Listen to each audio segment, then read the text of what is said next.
What would you do to get your offer accepted? In this video, I'm going to tell you about 3 situations where buyers got their unique offers accepted.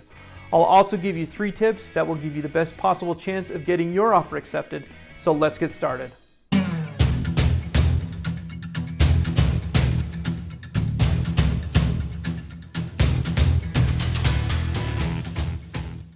Hello, I'm Targhee with Pinpoint Real Estate in Northern Utah. And if this is your first time to the channel, thank you for watching. It's really great to have you here.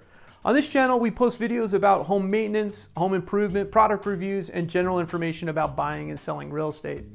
When you're done watching this video, please take a few minutes to browse around the channel to see if you find anything of interest or value. If you do, please consider subscribing. As you may or may not know, we are currently experiencing a very strong seller's market. It's not uncommon for home sellers to receive multiple offers, and that being the case, buyers are getting more and more creative. Here are 3 stories from the National Association of Realtors that illustrate just how creative some buyers are getting. The first one comes from Santa Cruz, California. To get the deal put together, the buyer agreed to purchase the home with the cat. The seller claimed the cat had lived there for 3 years and they didn't want to relocate him. The property received 6 offers. The second one is out of Chicago, Illinois.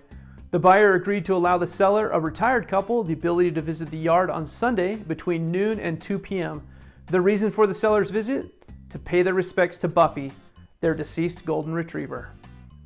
The third one is even more morbid and comes from Pinecrest, Florida. The seller, a widow, requested that the buyer keep her late husband's ashes in a partitioned area behind the closet of the owner's suite. The craziest part about this one? The buyers agreed. Well, hopefully you don't have to keep the cat, allow access to a burial site, or store the ashes of the previous owner in the home you purchase, but you may need to get creative with your offer. Here are 3 tips to prepare a great offer that any seller will be excited to accept.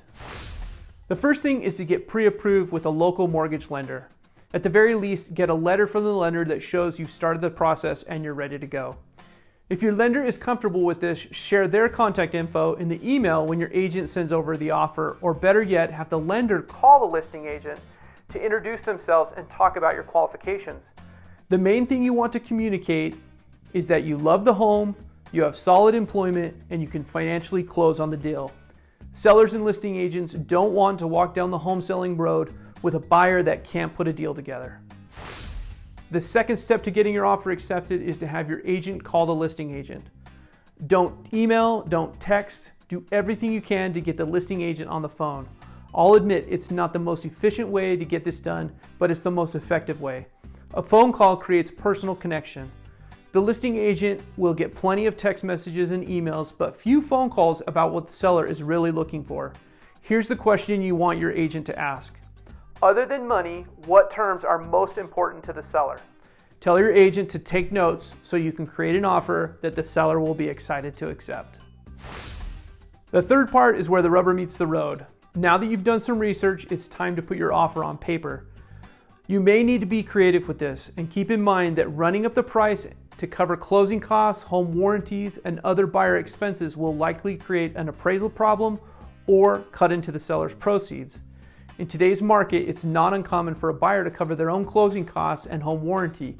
I've even seen a buyer cover some of the closing costs for the seller or offer to pay over the appraised value to get their offer accepted. Each situation is different, so you'll have to carefully weigh out your love of the property and the price you're willing to pay. Put together the offer that will give the seller their desired terms. These terms usually involve delivery dates, giving the seller a chance to find their next home, repair contingencies, non-refundable earnest money, and anything else the seller may find valuable. Remember, in a multiple offer situation, you typically want to make your offer the highest and best. If your goal is to get the home under contract so you can purchase it, you will want to present the highest net offer with the best possible terms. Keep in mind, the highest net offer doesn't always have the highest purchase price. Buying a home in a seller's market can be frustrating. The best advice I can give you is to be patient and keep your decision making as logical as you can. Don't force a square peg into a round hole, and remember, there will always be another listing.